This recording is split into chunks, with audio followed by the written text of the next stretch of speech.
The coffee in my hand had already gone cold by the time I realized I'd been standing there too long, just staring through the glass of Maple Street Cafe at nothing in particular. The condensation sliding down the cup and onto my fingers, sticky, unnoticed, while the hum of the espresso machine filled the room and someone behind the counter said a name I almost didn't catch.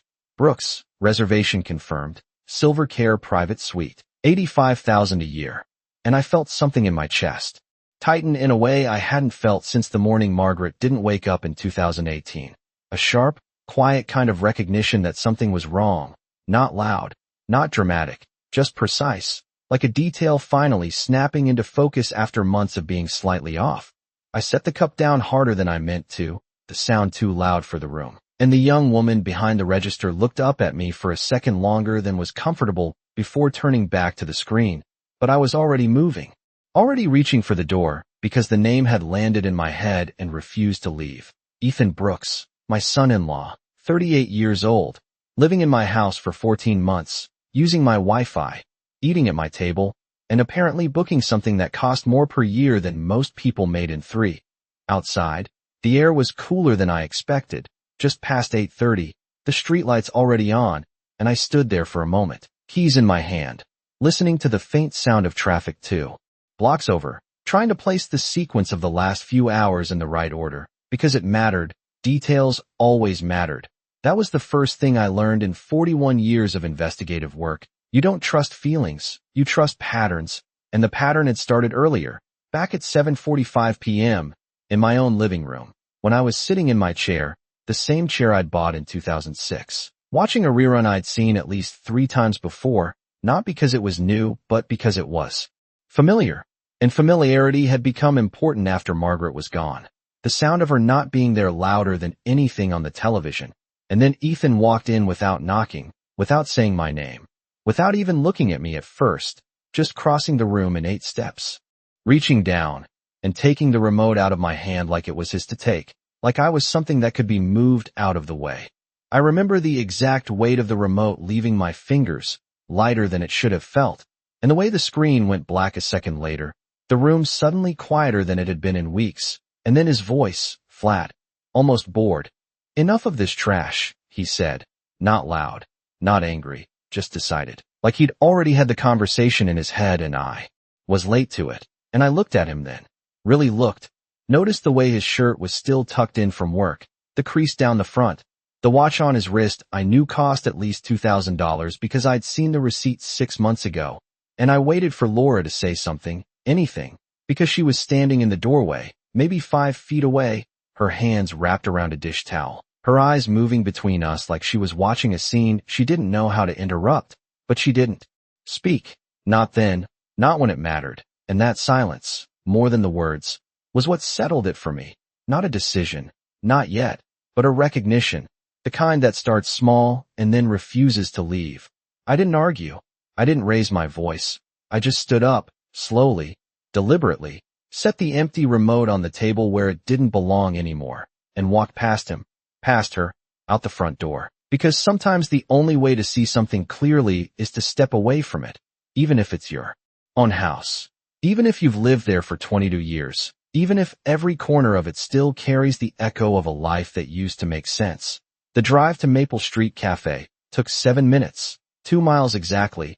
I'd made it hundreds of times, but that night it felt longer, every stoplight holding just a second too long, every turn sharper than it needed to be, and when I parked, I sat there for a moment with the engine off, listening to the ticking sound of it cooling down, thinking about Margaret's scarf still hanging on the hook by the kitchen door, lavender, faint but still there if you got close enough, and the way she used to say, truth always leaves a trace, like it was a rule you could rely on, like gravity. Inside the cafe, I ordered without really hearing myself, something simple, something I wouldn't have to think about, and I stood there with the cup in my hand, not drinking it, not moving, just letting the room settle around me, the low conversations, the clink of ceramic, the smell of coffee, and something sweet I couldn't name. And then the voice behind the counter, clear enough this time, reading off details like they were nothing, like they didn't carry weight. Silver Care, Private Suite, Annual Contract, $85,000. And I turned, slowly, because sudden movements draw attention, and attention complicates things, and I looked at the screen just long enough to see the name, Brooks, E. Before the angle shifted and it was gone, but I didn't need to see more.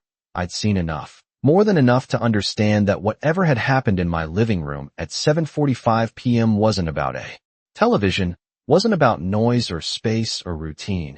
It was about something else, something already in motion, something that had a number attached to it, a location, a timeline.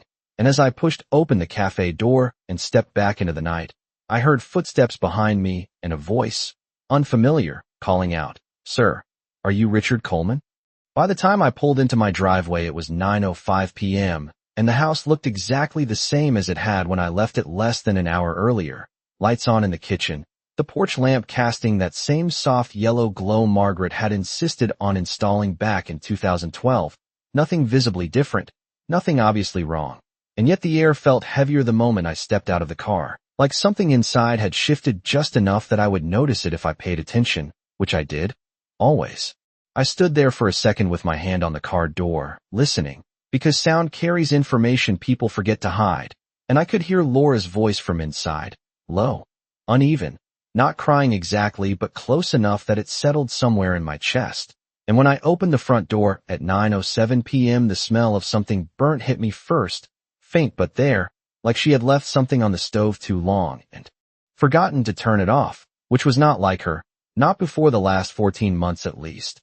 She was standing at the counter, back to me, shoulders slightly hunched, a dish towel still in her hands like it had been earlier, and when she turned around her eyes were red in a way that told me she had been holding it together for longer than she should have had to. And for a moment neither of us spoke, just stood there in that quiet that used to mean comfort, and now meant something else entirely. "You went out," she said finally, not a question, just an observation. And I nodded once, setting my keys down on the same spot on the counter I had used for years, noticing the small details automatically. The way the mail had been moved 3 inches to the left, the way Ethan's briefcase was sitting on the chair instead of the floor where he usually dropped it, changes that did not matter on their own but rarely existed alone. "Where is he?" I asked, keeping my voice level, the way I had learned to do in interviews where tone mattered more than words. And she glanced toward the hallway before answering. "Upstairs, in the office, he said he had work to finish," and there was something in the way she said it, not quite defensive, not quite convinced, that told me she was repeating something she had already accepted without fully believing, which was a pattern I had seen before in other contexts, other lives. People explaining things to themselves until the explanation became easier than the truth. I walked past her slowly, not heading upstairs yet. Just moving through the space, taking it in, because movement reveals things you miss when you stay still, and I could feel her watching me as I crossed into the living room, the television still off, the remote placed neatly on the table as if it had always belonged there, as if nothing had happened at 7:45 p.m., as if the room had not been reset by someone who had decided the rules without asking. I picked up the remote and turned it over in my hand, felt the slight wear on the edges from years of use, and then set it back down exactly where it had been, because replacing things as you found them is a habit that keeps you from alerting anyone that you have started paying attention. "Dad," Laura said from behind me at 9:12 p.m., her voice quieter now, almost careful. "He is just trying to help. You know that, right?"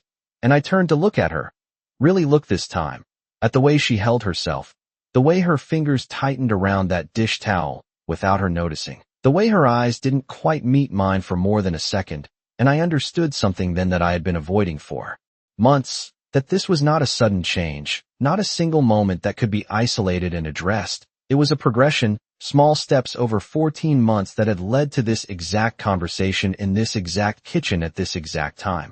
"Help with what?" I asked, not challenging, just asking, because answers given freely tend to reveal more than answers pulled under pressure, and she hesitated, just long enough to matter, before saying, "With everything, with the house, with the bills, with making things easier for you."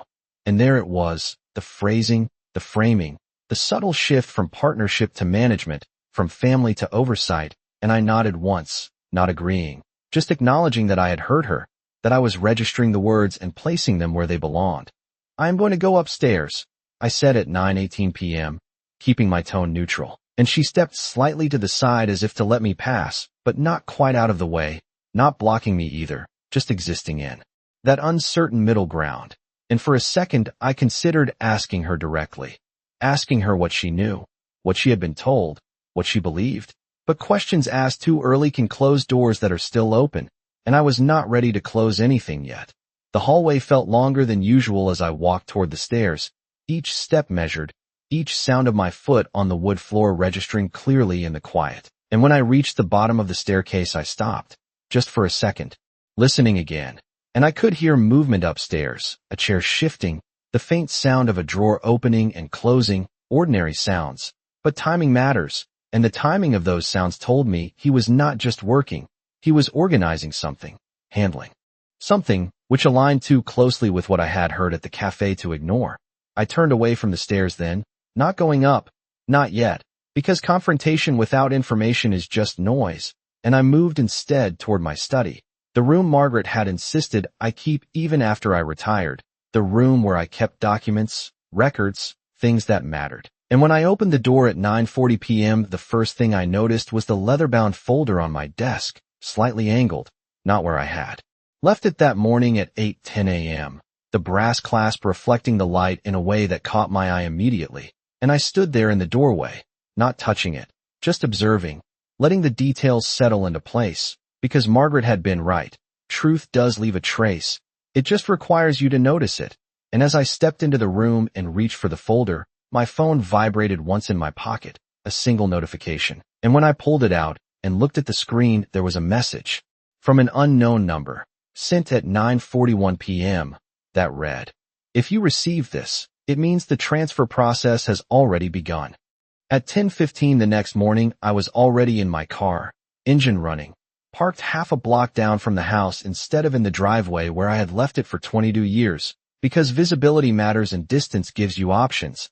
And I watched through the windshield as Ethan stepped out of the front door at exactly 10:18 a.m., carrying the same black briefcase I had noticed the night before, moving with that same measured confidence that had started to feel less like competence and more like certainty, the kind of certainty that comes from believing something is already decided. He didn't look back when he closed the door, didn't hesitate on the front step, just walked straight to his car, a silver sedan he had leased in February 2025 for what I knew was $620 a month, because I had seen the statement. And as he pulled away, I waited 3 seconds, counted them deliberately, then eased out after him, keeping 2 car lengths between us on Maple Avenue, enough to stay unnoticed, but close enough to follow without losing him in traffic.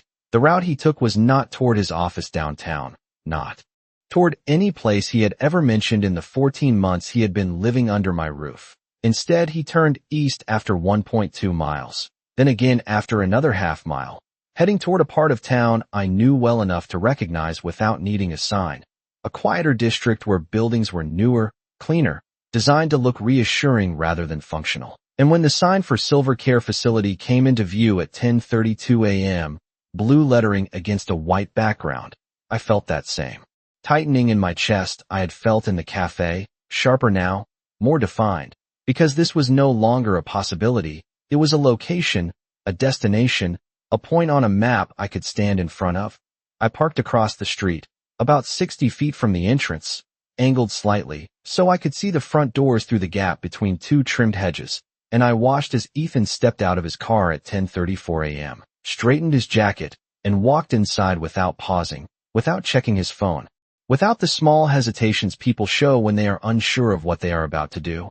And I sat there for a moment longer, hands steady on the steering wheel, then turned off the engine and got out, closing the door quietly, because sound carries farther than people expect in open spaces. The air smelled faintly of cut grass and something chemical, clean but artificial, and as I crossed the street, I kept my pace even, not too fast, not too slow, just another man walking into a building.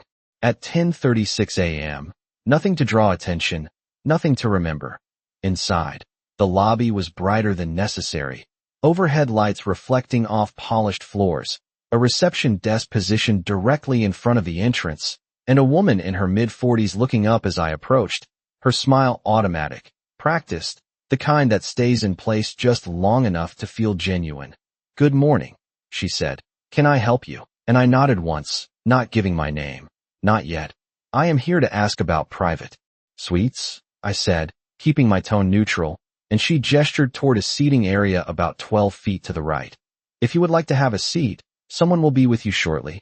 And I did, choosing a chair that gave me a clear line of sight to the hallway on the left, because that was where Ethan had disappeared, and from where I sat I could hear voices, not clearly at first, just the cadence of conversation, then words, fragments, enough to begin forming a picture.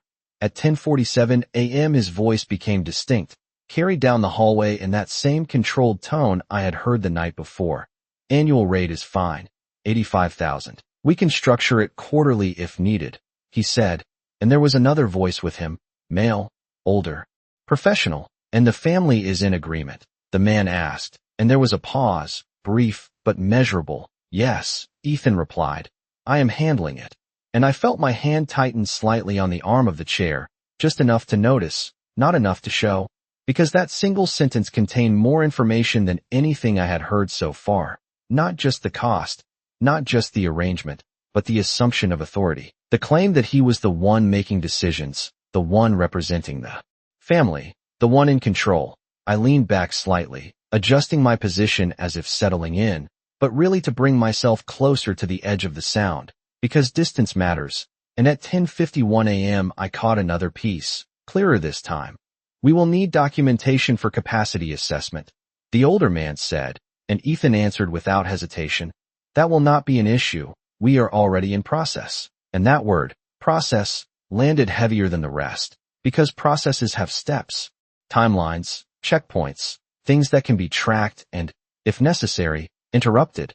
I sat there for another 3 minutes, long enough to confirm the pattern, long enough to understand that this was not a conversation being had for the first time, not an introduction, but a continuation, something already underway, something with momentum. And when I stood up at 10:55 a.m., I did it slowly, deliberately, turning toward the exit as if I had simply decided not to proceed, because leaving without explanation is less memorable than leaving with one. Outside, the light felt harsher than before, the sky too clear, the edges of everything more defined, and I had just reached the curb when a voice to my right said, "You have been watching him for a while." And I turned to see Daniel Hayes standing there, hands in his pockets, the same neighbor who had lived 3 houses down for the past 6 years, his expression neutral but his eyes sharper than I remembered. He has been coming here 3 times a week for the last 2 weeks, he added, then paused just long enough for the words to settle before saying, "And this morning, I saw him sign something before he left." It was nearly 1:30 p.m. by the time I stepped into Charles Norton's office on 5th Avenue, the same office I had walked into at least a dozen times over the past 30 years, though never for something that felt this personal, this precise. And as the door closed behind me, with that familiar soft click, I realized how much I had been relying on routines to hold things together. How much of my life had been built on the assumption that certain lines would never be crossed, not by family, not by someone who had been sitting at my table for 14 months, not by a man I had first met 9 years ago in 2015, when he showed up at my front door, holding a bottle of wine, and asking if he could take my daughter out to dinner. Charles looked up from his desk at exactly 1:31 p.m., glasses low on his nose, a legal pad already open in front of him as if he had been expecting me to arrive with something that required more than a casual conversation. "Richard," he said, standing halfway before I even spoke, "you sounded different on the phone." And I nodded once, setting the leather-bound folder down in front of him. The same folder Margaret had used for years, the one that still carried the faint scent of lavender if you leaned close enough. And I did not sit immediately, because standing gives you a moment to observe, to let the room settle around you, to confirm that the person across from you is ready to hear what you are about to say. "I need you to look at something," I said, keeping my voice even, and he gestured toward the chair. "Sit, Richard, start from the beginning." But I shook my head slightly. "No beginning. Not yet, just this." And I opened the folder, sliding the top document across the desk at 1:34 p.m., watching his eyes as they moved over the page, because reactions matter more than words in the first few seconds, and his expression changed exactly where I expected it to, a slight tightening around the eyes, a pause that lasted just over 2 seconds, enough to confirm that what he was seeing did not match what should have been there. "This is a transfer authorization," he said finally, tapping the lower section of the page with his pen.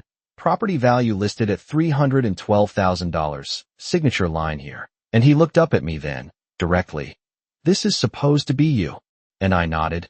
"It is not." And he leaned back slightly, adjusting his glasses, then leaned forward again, closer this time, examining the signature with a precision I had seen him apply to contracts worth 10 times that amount. "The structure is correct," he said at 1:37 p.m., "but the stroke pattern is off. The spacing is inconsistent. This was copied, not written." And he set the pen down carefully, which was something he only did when the situation had moved from theoretical to actionable. "Where did you get this?" he asked, and I gave him the version that mattered. Not every detail, just the sequence, the timestamps, the location, Silver Care Facility at 10:32 a.m., the conversation at 10:47 a.m., the amount, $85,000 per year, the phrase capacity assessment, the unknown message at 9:41 p.m. the night before. Because in my experience, you do not overwhelm an ally with emotion. You give them structure, something they can work with, something they can build on. Charles listened without interrupting, writing down 3 numbers in quick succession: 85,000, 312,000, 1047.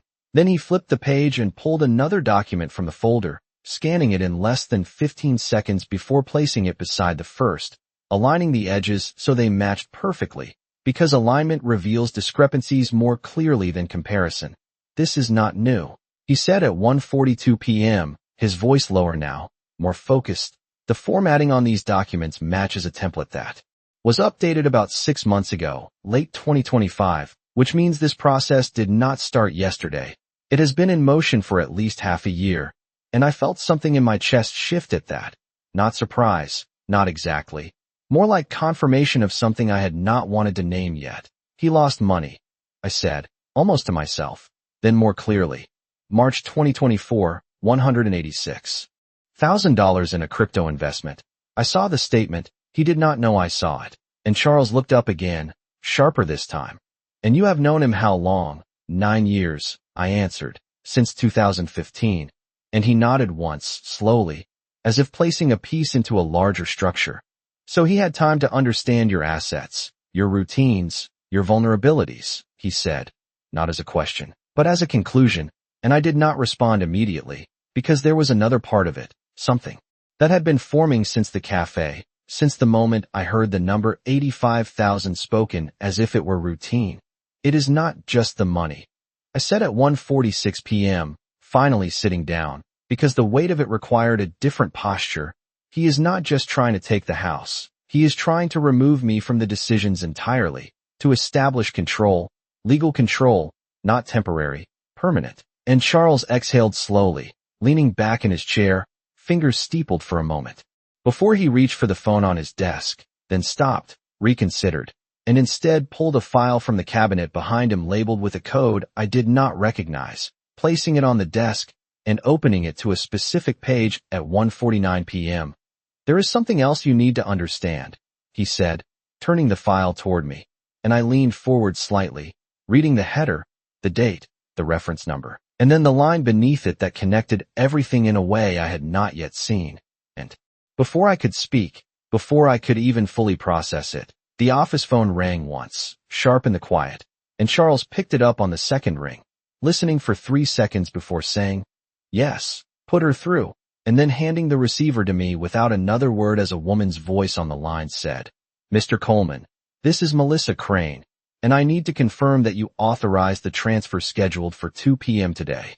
At exactly 1:50 p.m., I held the receiver in my hand and did not answer immediately, because silence, even for 2 seconds, can tell you more about a situation than any rushed response, and I could hear the faint background noise on her end, the low hum of an office, a keyboard somewhere, the kind of environment where decisions are made quietly and processed without hesitation, and when I finally spoke, my voice came out steadier than I expected. "No, I did not authorize any transfer." And there was a pause, longer this time, almost 4 seconds, the kind of pause that signals recalculation rather than confusion. "I see," Melissa Crane said, her tone shifting from neutral to precise. Because we have documentation here indicating a scheduled transfer of $312,000 tied to your property, set for 2 o'clock today, authorized under your name. And I glanced at Charles, who was already writing something down, underlining the time, 2 p.m., twice, then circling the amount, 312,000. Because numbers matter, they anchor everything. That documentation is fraudulent, I said, keeping the words simple, because clarity reduces misinterpretation, and I need to know who submitted it. And this time the pause on her end was shorter, more controlled. The submission was made through a verified intermediary account, she replied, registered under Melissa Crane Financial Services, initiated 3 weeks ago, with supporting documents uploaded over a 14-day period. And I felt something shift again, not surprise, not exactly. More like the final piece of a structure settling into place, because timelines confirm intent, and intent confirms planning. 3 weeks. I repeated quietly, more to myself than to her, doing the math automatically, placing it against the other data points, the visits to Silver Care, 3 times a week for 2 weeks, the document template updated 6 months ago, the investment loss in March 2024, $186,000 gone, the pressure that follows that kind of loss, the need to replace it, to recover, to control something when everything else has slipped. Mr. Coleman. She continued at 1:52 p.m., her tone now more formal. If you are stating that the authorization is invalid, we will need to place an immediate hold on the transaction, but I must inform you that the account initiating the transfer has already been pre-cleared through 2 verification stages. And Charles leaned forward slightly at that, tapping the desk once with his pen, a signal to keep her talking.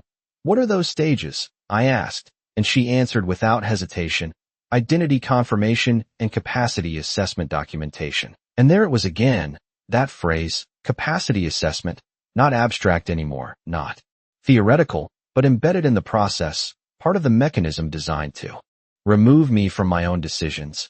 And who provided the capacity assessment? I asked at 1:53 p.m., and this time she did not answer immediately, just a brief intake of breath before she said, a third-party evaluation submitted under the name Ethan Brooks. And for a moment the room felt smaller, the air tighter, not overwhelming, just compressed, like everything had been drawn inward to a single point of understanding. I pressed my hand against the edge of the desk, steady, controlled, because reaction without direction is wasted energy, and I needed direction, needed the full scope, not just fragments. I am formally disputing this transfer, I said, each word placed carefully, effective immediately, and she responded with the efficiency of someone accustomed to process. Understood. I am placing a temporary hold for 72 hours pending further review. And I nodded even though she could not see me, because acknowledgement matters even in silence. Thank you, I said, and ended the call at 1:55 p.m., setting the receiver back into its cradle with a precision that matched the moment. Charles did not speak right away, just looked at me for a second longer than usual, then pushed the file he had opened earlier closer to me, tapping a specific section with his finger. You need to see this, he said, and I leaned forward, reading the details line by line. Because reading slowly ensures nothing is missed, the reference numbers, the dates, the cross-linked accounts. 14 files uploaded over 14 days, each one building toward a single outcome. And at the bottom of the page, a summary, clear, unambiguous. The total exposure, $312,000 in property value, $186,000 in associated debt, and an additional projected $85,000 per year in institutional care costs, structured over a minimum term of 6 months, bringing the total financial impact to over $500,000 within a single year. I sat back then, the weight of it settling in a way that was no longer abstract, no longer theoretical, but exact, measurable, and I pressed my hand briefly against my mouth, just for a second, because the scale of it was not something you absorb all at once. It comes in layers, each number adding to the previous one until the full picture is unavoidable. 41 years of work. A house paid off. Over decades, a life structured carefully, all reduced to a series of transactions scheduled to complete by 2 p.m. on a Tuesday afternoon. We can stop this, Charles said at 1:58 p.m., his voice steady, grounded. But we have to move now, before that 72-hour hold becomes their window to adjust. And I nodded once, because hesitation at this stage is not caution, it is risk. I reached for the folder, closing it with a soft click, the brass clasp catching the light again, and for a moment I thought of Margaret, of the way she used to organize these documents, the care she took with every detail, the quiet assumption that the system would hold if you followed the rules, and I felt something break just slightly under that memory, not enough to stop me, just enough to remind me what was at stake. All right, I said at 1:59 p.m., standing up, tell me what to do, and Charles nodded, already reaching for another set of documents, already moving into the next phase, the one where observation becomes action, and as he slid the papers toward me and pointed to the first signature line, there was a knock at the office door, sharp, unexpected, and before either of us could respond, the door opened and a receptionist stepped in, her expression tight, her voice low but urgent. Mr. Norton, there is a man here asking for Richard Coleman. He says his name is Ethan Brooks. At 2 p.m. exactly, I was still standing beside Charles's desk when the air in the room shifted in a way that felt immediate and unmistakable, the kind of shift you do not need to see to recognize. And for a brief moment, I pressed my fingers against the edge of the leather folder just to steady them, because the timing alone told me everything I needed to know. He had not come here by accident, not at this exact minute, not after everything that had already aligned too precisely to ignore. Charles did not look at me when the receptionist spoke. He just said, "Give us 30 seconds, his voice calm, controlled, the kind of tone that keeps situations from escalating before they begin. And then he turned slightly toward me, lowering his voice just enough that it stayed between us. "This is where he thinks he wins," he said, placing one more document in front of me. A pre-filled affidavit already stamped with a timestamp of 1:58 p.m. Sign nothing he presents, say nothing you do not mean, let him talk. And I nodded once, because that part one understood better than anything. 41 years had taught me that people reveal more when they believe they are already in control. I could feel something inside me give way for a second, not outwardly, not enough for anyone else to see, but internally, a brief collapse that came from the weight of it. 9 years of knowing him, 14 months of living under the same roof, all narrowing down to this one moment in a law office at 2 p.m., and I pressed my hand briefly against my mouth, just for a second, because it was easier than letting the thought finish itself, easier than naming what it meant that he had planned this while sitting across from me at dinner. The door opened before I could move, and Ethan stepped inside with the same composed posture he had carried into Silvercare that morning, his eyes scanning the room once before settling on me. And for a fraction of a second, there was something like surprise there, quickly replaced by something else, something smoother, practiced. "Richard," he said at 2:01 p.m., his voice even, almost conversational, as if we had run into each other at a grocery store instead of a law office with documents worth $312,000 sitting between us.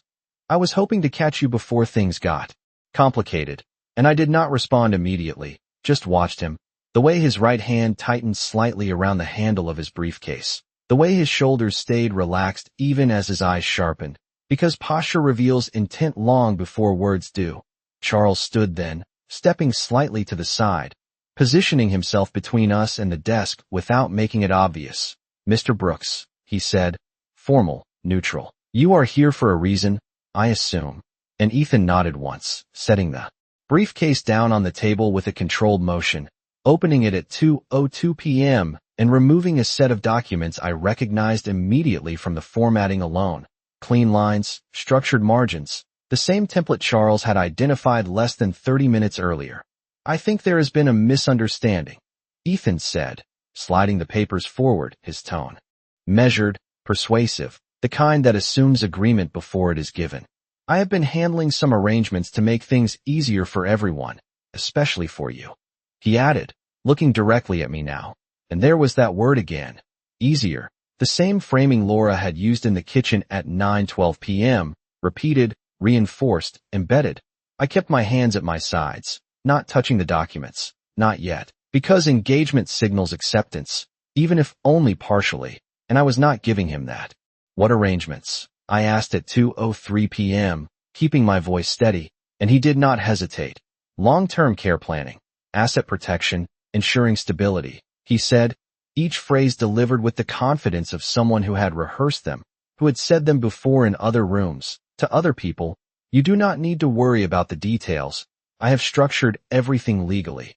And there it was, the assumption again. The claim of authority, the quiet removal of my role in my own decisions. I felt that same internal collapse again, sharper this time. And for a second, I had to focus on something physical, the edge of the desk under my fingers, the weight of the room, just to keep the reaction contained, because reacting now would give him something to work with, and I was not giving him anything. Legally. I repeated, not challenging, just echoing, and he nodded, a small, confident movement. Yes. Within 6 months, everything transitions smoothly, no disruption, no complications. And he allowed himself a slight smile then, the kind that appears when someone believes they have already secured the outcome. 6 months. Richard, that is all it takes, he said, and the room seemed to narrow around that number. 6 months, the same timeline Melissa had implied, the same timeline Charles had confirmed, now spoken aloud by the one person who had built it. Charles moved then, not abruptly, just enough to shift the dynamic, placing one hand lightly on the documents Ethan had presented, not taking them, just anchoring them in place. And you are certain this is in his best interest? He asked, and Ethan turned slightly toward him. Absolutely, he said without hesitation. He does not even need to understand all of it. That is the point. And the words hung there for a second longer than they should have, because sometimes the truth reveals itself in the absence of caution, in the moment someone forgets to filter what they are saying. I did not speak, did not move, just let the silence stretch, because silence invites continuation, and continuation reveals intent, and Ethan, believing he was still in control, filled that silence exactly the way I expected he would. I have already completed most of the process, he added at 2:05 p.m., his voice lowering slightly, more confidential now, as if sharing something meant to reassure rather than alarm. The assessment, the transfer structure, the verification stages, it is all done. And there it was, confirmation layered on confirmation, each piece aligning with what we had uncovered over the past 3 hours. I felt my hand tighten again, just slightly, and I pressed it flat against the desk to steady it, because the realization was complete now. There was no missing piece left, no uncertainty, just a clear, structured plan executed over months. And for a moment, I saw it all at once. The visits, the documents, the conversations, the quiet shifts in the house, the way Laura had started deferring, the way small decisions had been taken out of my hands one at a time. I took a breath, slow, controlled, and when I looked back at him, I saw something else for the first time. Not just confidence, not just calculation, but expectation, the belief that I would accept this, that I would step aside, that I would become exactly what he needed me to be for the plan to complete itself. I did not give him that. Before I could respond, before I could even decide how to position the next move, Charles's phone buzzed once on the desk at 2:06 p.m., a single notification, and he glanced down at the screen, his expression shifting just slightly before he turned it toward me. And I read the message in one pass, clear, direct, timestamp 2:05 p.m., transfer override attempted from secondary account, pending authorization.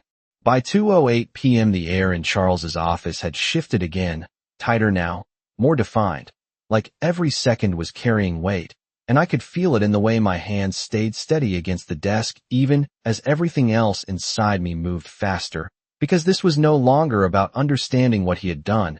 It was about stopping what he was still trying to do. I looked at the message again, the exact wording, transfer override attempted, secondary account, pending authorization, and for a brief moment something inside me dropped, just a fraction, enough to feel it, because it meant he had anticipated resistance, had built a second path, a fallback, something that would trigger the moment the first plan was interrupted. I pressed my fingers against the edge of the desk, just to ground myself. And then I looked up at Charles, who was already moving, already shifting into action in a way that told me this was the part he had been waiting for.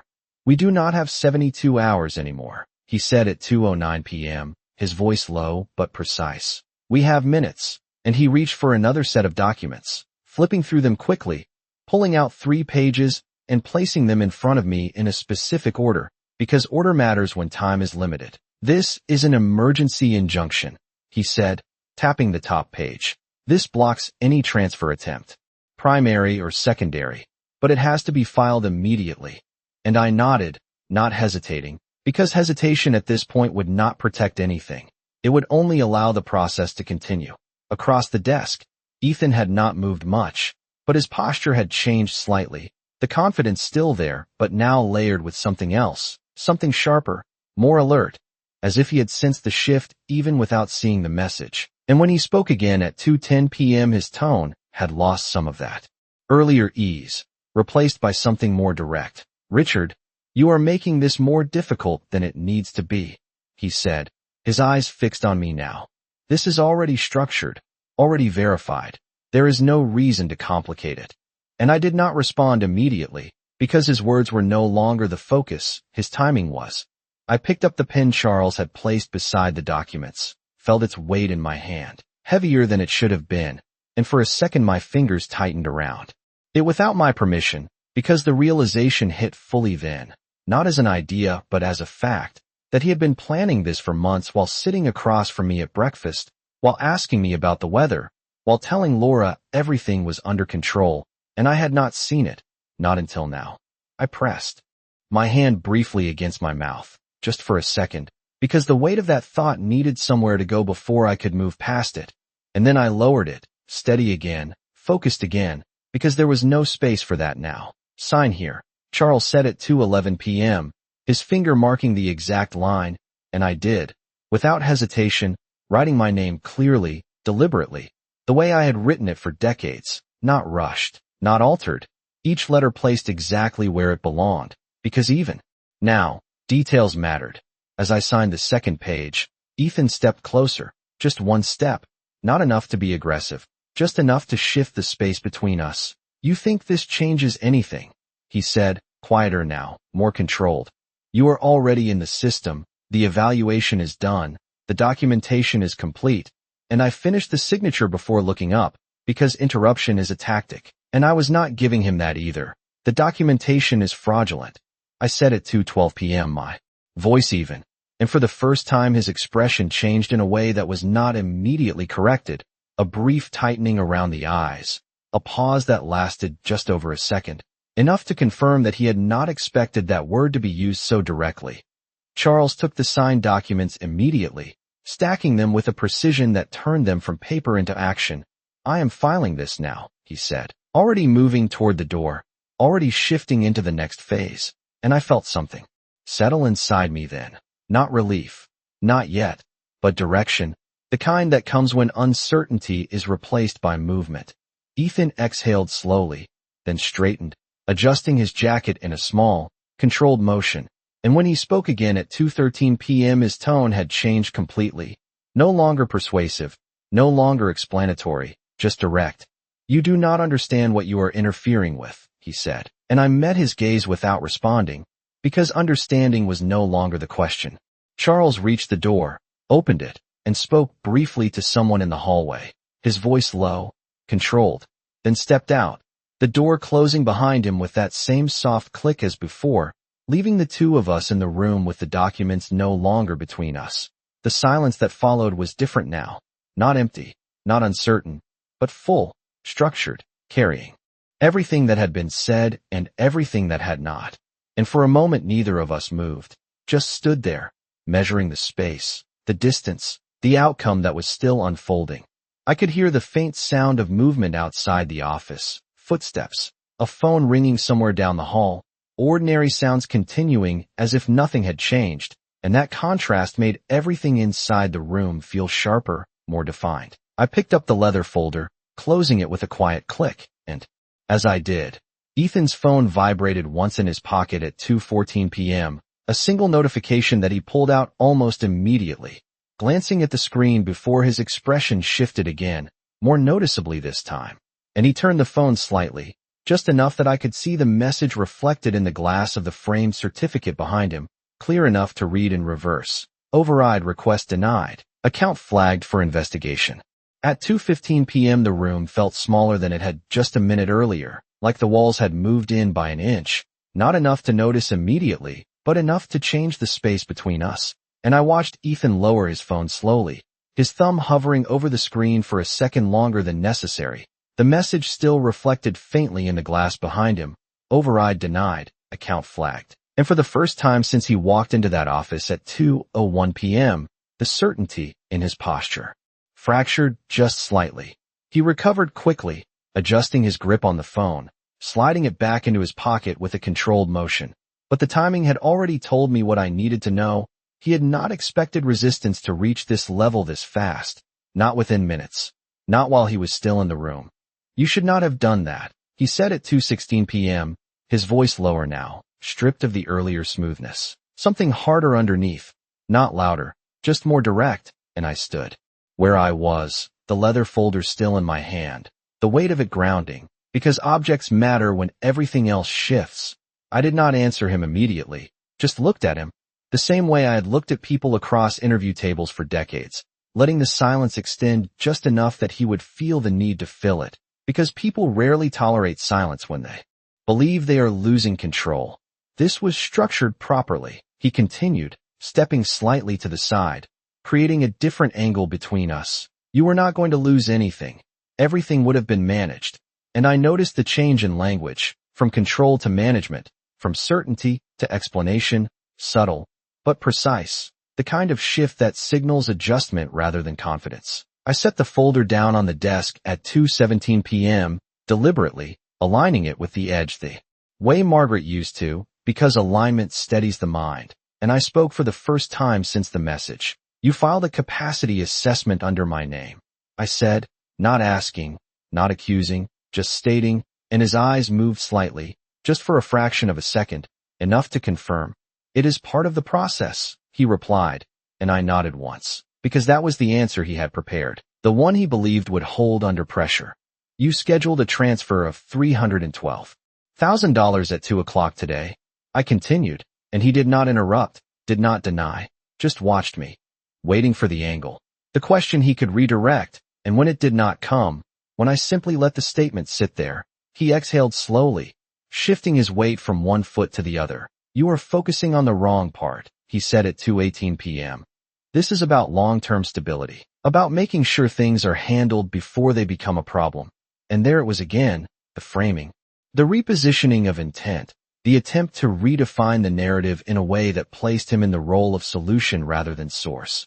I felt something inside me tighten again, just briefly, and I pressed my hand against the desk, steadying it, because the realization had not changed. It had only become clearer, more precise, more difficult to ignore, and for a second I saw the last 9 years in a different order, not as they had happened, but as they had been used.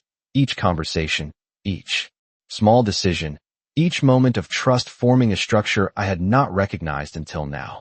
You lost $186,000 in March of 2024, I said at 2:19 p.m., and that was the first time his expression changed in a way he could not fully contain, not shock, not exactly, but recognition. The understanding that I had information he had not expected me to have, and I pressed on.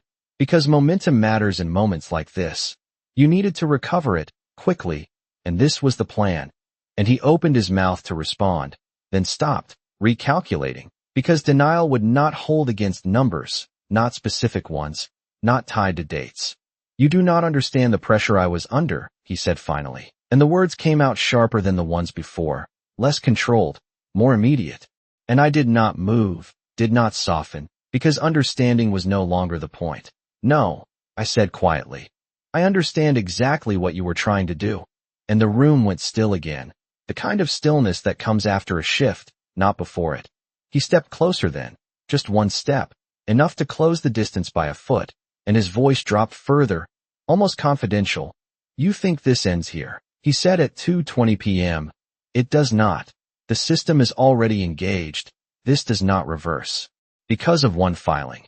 And I could see it then, not just the plan, not just the structure, but the belief behind it. The assumption that once something reaches a certain stage it cannot be undone, that processes, once started, carry themselves forward regardless of resistance.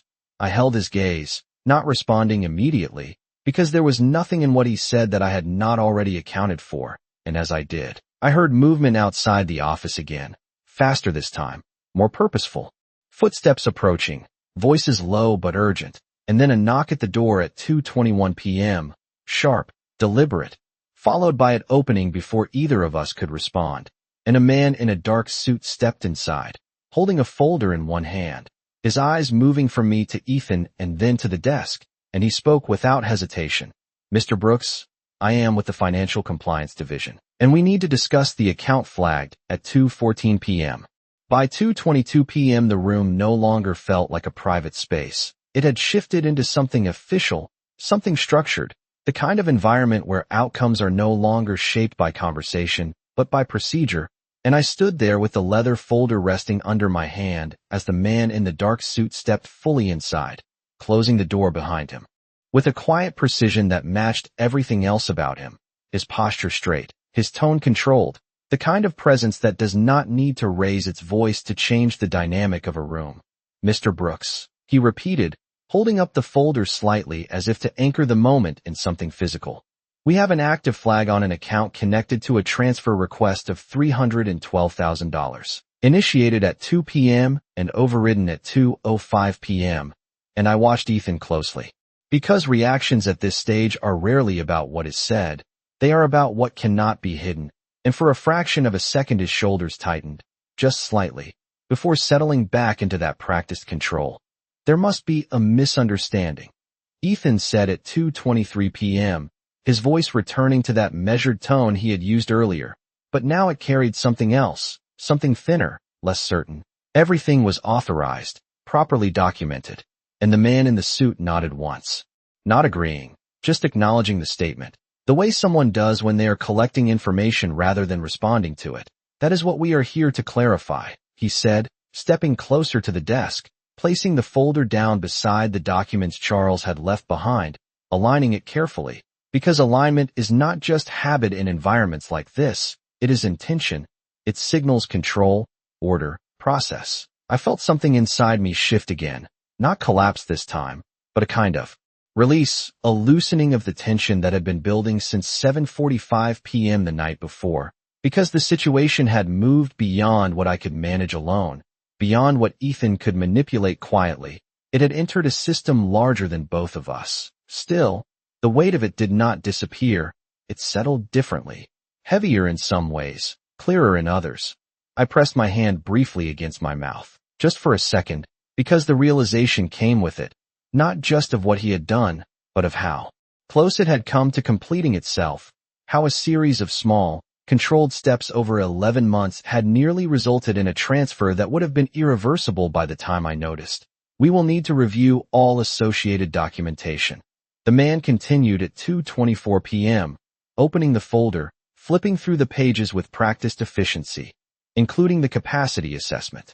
"Submitted under your name," he added, looking directly at Ethan now, and the silence that followed was different, heavier, because certain words carry weight that cannot be redirected. Ethan exhaled slowly, adjusting his stance, and when he spoke again his tone had shifted once more, less explanatory now, more defensive. "The assessment was conducted through proper channels," he said. "Everything was structured legally," and I noticed the repetition, the return to that word, legally, as if saying it enough times could anchor the process in something it no longer fully held.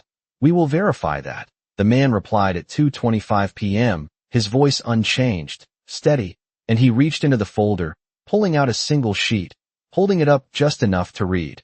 "This document indicates a third-party evaluation completed 6 days ago, submitted under your authorization," and he paused there, just long enough for the implication to settle, before adding, "We will need to confirm the authenticity of that evaluation and the consent attached to it."